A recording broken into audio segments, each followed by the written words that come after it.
नमस्कार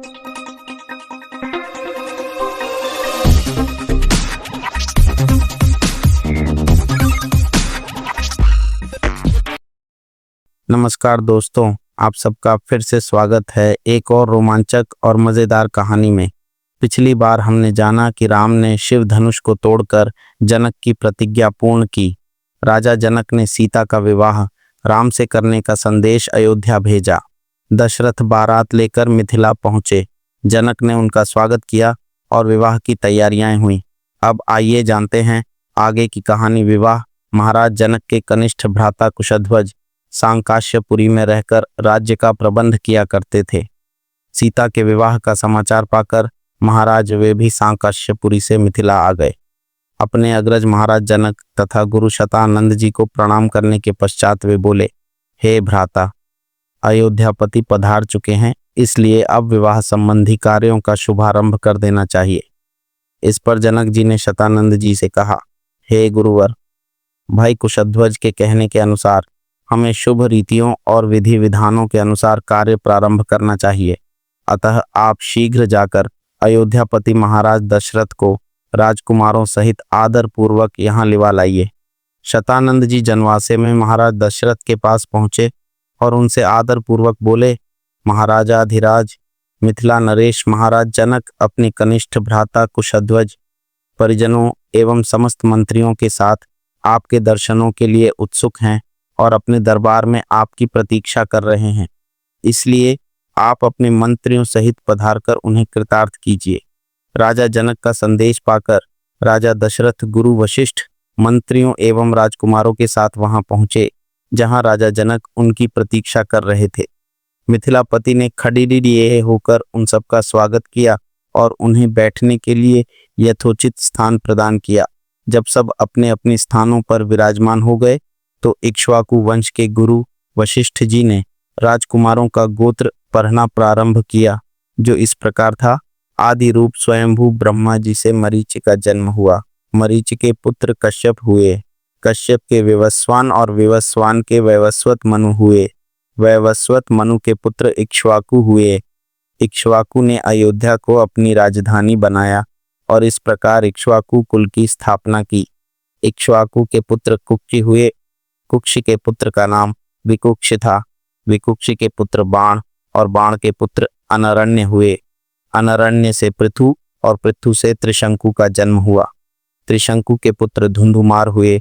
धुंधुमार के पुत्र का नाम युवनाश्व था।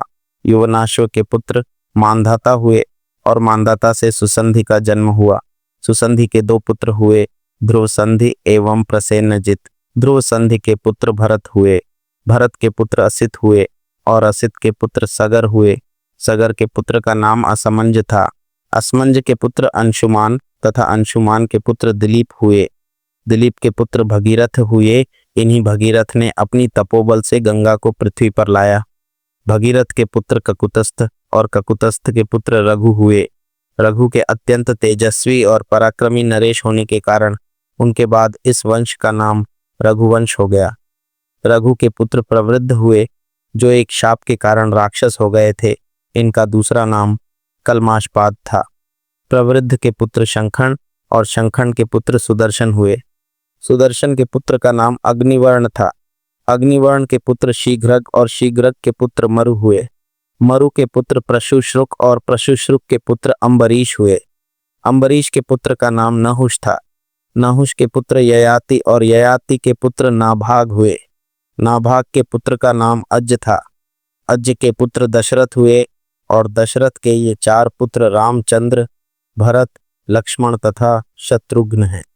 इक्ष्वाकु कुल का वर्णन करने के पश्चात वशिष्ठ जी ने कहा, हे राजन, अब आप भी अपनी वंश परंपरा का परिचय दीजिए, क्योंकि विवाह जैसे मांगलिक अवसरों पर दोनों ही कुल अपने अपने वंश का परिचय देते हैं।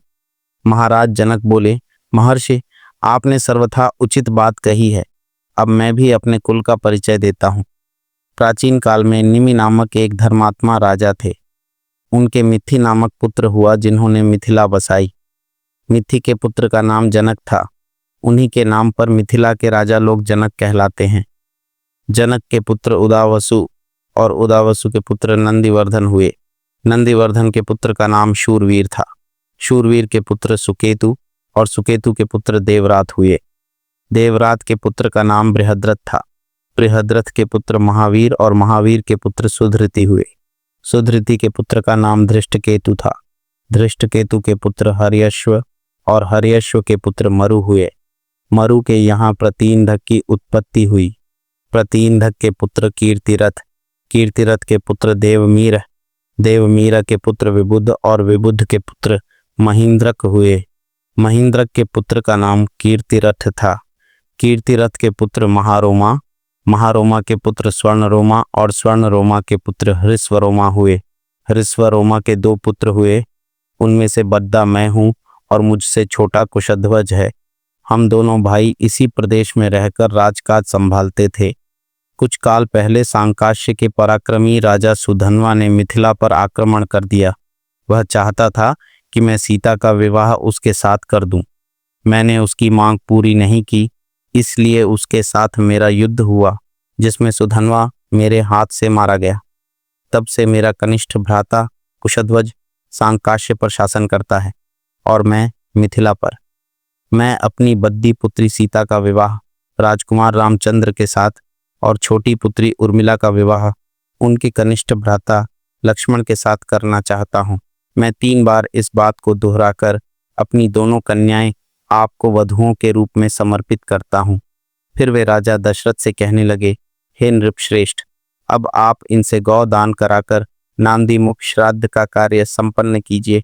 इसके पश्चात लोक प्रचलित पद्धति के अनुसार विवाह का कार्य आरंभ कीजिए। यह अवसर सर्वथा उपयुक्त एवं कल्याणकारी है। आज मघा नक्षत्र है। आज से तीसरे दिन फाल्गुनी नक्षत्र होगा। इससे अधिक उपयुक्त समय विवाह के लिए दूसरा नहीं हो सकता। आप इन दोनों भाइयों के अभ्युदय के लिए गौ, भूमि, स्वर्ण, तिल आदि का दान कराइए। राजा जनक के कथन समाप्त होने पर महामुनि विश्वामित्र बोले, हे राजन, आप और राजा दशरथ दोनों के ही कुल पूर्णतया धर्मपरायण, कीर्तियुक्त एवं समान है। अतः इन दोनों कुलों में विवाह संबंध सर्वथा उपयुक्त है। सीता और उर्मिला भी राम और लक्ष्मण के सर्वथा उपयुक्त हैं। आपके कनिष्ठ भ्राता कुशध्वज भी आपकी ही भांति धर्मपरायण एवं प्रतिभा संपन्न हैं। इनकी भी 2 रूपवती, सुंदर एवं विवाह योग्य कन्याएं हैं। हे नरश्रेष्ठ, मैं चाहता हूँ उनका भी विवाह महाराज दशरथ के 2 योग्य और पराक्रमी पुत्रों भरत और शत्रुघ्न के साथ हो जाए। विश्वामित्र की बात सुनकर जनक बोले, हे मुनिवर, आपके इस आदेश को स्वीकारते हुए मैं अपने कुल को धन्य समझता हूँ। आप भरत और शत्रुघ्न को आज्ञा दीजिए कि वे कुशध्वज की दोनों कन्याओं मांडवी एवं श्रुतकीर्ति को अपनी अपनी पत्नी के रूप में स्वीकार करें। इसके बाद मिथिला नरेश से अनुमति लेकर राजा दशरथ वशिष्ठ जी और विश्वामित्र जी के साथ जनवासे में लौट गए। दूसरे दिन चारों राजकुमारों ने याचकों को 1-1 लाख स्वर्ण मंडित सींगों वाली गौएं दान दी और भी बहुत सारा धन, आभूषण, रत्न आदि ब्राह्मणों को दान दिए। दान आदि से निवृत्त होकर महाराज दशरथ मिथिलेश के राजभवन में जाने की तैयारी करने लगे। तभी भरत के मामा अर्थात राजा कैकेय के पुत्र युद्धाजित वहां आ पहुंचे। अभिवादन तथा कुशल समाचार जानने की औपचारिकता के पश्चात उन्होंने कैकेय नरेश का संदेश देते हुए कहा, महाराज, हमारे पिताजी को भरत को देखने की उत्कट इच्छा हो रही है। अतः कृपा करके आप कुछ दिन के लिए भरत को मेरे साथ उनके ननिहाल भेज दें। इस संदेश को लेकर मैं अयोध्या गया था, किंतु वहां पर ज्ञात हुआ कि आप जनकपुरी गए हुए हैं, इसलिए मैं भी यहाँ आ गया। महाराज दशरथ ने युद्धाजित का समुचित सत्कार किया और उन्हें सारा वृत्तांत सुनाया। फिर उन्हें लेकर अर्षियों, मंत्रियों एवं बंधु बांधवों सहित यज्ञशाला के द्वार पर पहुंचे। थोड़ी देर बाद नाना प्रकार के आभूषणों को धारण किए हुए रामचंद्र अपने भाइयों भरत, लक्ष्मण और शत्रुघ्न के साथ उनके पास आकर खड़ेरे हो गए। गुरु वशिष्ठ ने जनक के पास जाकर कहा, हे विदेहराज, महाराज दशरथ अपने पुत्रों के साथ अंदर आने की अनुमति चाहते हैं। इस पर महाराज जनक बोले, हे महर्षि, इस प्रकार अनुमति मांगकर वे मुझे क्यों लज्जित कर रहे हैं? वे अयोध्या के ही नहीं, मिथिलापुरी के भी स्वामी हैं और मैं तो उनका अकिंचन दास हूँ। क्या कभी स्वामी अपने सेवक से आज्ञा मांगता है? उनसे कहिए, चारों कन्याएं विवाह वेदी पर प्रतीक्षारत हैं। वे निसंकोच अंदर पधारने का कष्ट करें। शुभ लग्न का समय भी हो रहा है। मैं स्वयं चलकर उन्हें सादर ले आता हूँ। इतना कहकर वे महाराज दशरथ के पास पहुंचे और उन सबको यज्ञ स्थल में ले आए। सबको यथोचित आसन देकर जनक ने उनकी पूजा की। फिर वशिष्ठ जी से बोले, हे ब्रह्मर्षि, आप इन अर्षि मुनियों के साथ विवाह कार्य संपन्न कराइए। आपसे अधिक योग्य पुरोहित और कौन हो सकता है? गुरु वशिष्ठ, महर्षि विश्वामित्र और मिथिला के राजपुरोहित शतानंद विवाह कार्य संपन्न कराने लगे। सबसे पहले वैदिक विधि के अनुसार विवाह के लिए वेदी का निर्माण कराया गया। फिर अनेक प्रकार के सुगंध युक्त फूलों से उसे सजाया गया। कुछ दूरी पर चारों ओर गमले सजाए गए, जिनमें चित्त को प्रसन्न करने वाली सुगंधित रंग बिरंगे फूल लगे हुए थे। वेदी के निकट कई स्थानों पर स्वर्ण पात्रों में धूप, केशर, नैवेद्य, अक्षत, घी, दही, शहद आदि सामग्री रखी हुई थी। यज्ञ संपन्न कराने वाले महानुभावों के लिए कुश के आसन बिछा दिया गए। गुरु वशिष्ठ एवं अन्य महर्षियों ने वेद मंत्रों का उच्चारण करते हुए हवन कुंड में अग्नि प्रज्वलित की। फिर वशिष्ठ जी के आदेश पर राजप्रासाद की महिलाओं ने जनक कुमारी सीता को लाकर यज्ञ वेदी के निकट खड्डा कर दिया। उस समय सीता जी का मुखमंडल प्रातःकालीन बाल रवि की भांति अनुपम सौंदर्य से देदीप्यमान हो रहा था। नख से शिख तक वे बहुमूल्य रत्न जटित आभूषणों से सजी हुई थीं। संक्षेप में कहा जाए तो उस समय सीता की छवि को देखकर करोड़ा रतियों का संयुक्त रूप भी नगण्य प्रतीत होता था। सीता इन सब बातों से अनजान दृष्टि झुकाए एक तक पृथ्वी को निहार रही थी। महाराज जनक अपनी लाडली पुत्री सीता को श्री रामचंद्र के निकट खड़ा करके विनीत स्वर में बोले, हे रघुकुल तिलक रामचंद्र, मैं अपनी पुत्री सीता का हाथ आपके सशक्त हाथों में सौंपते हुए यह कामना करता हूं कि मेरी पुत्री आपकी अर्धांगिनी होकर सदैव छाया की भांति आपका अनुसरण करती रहे।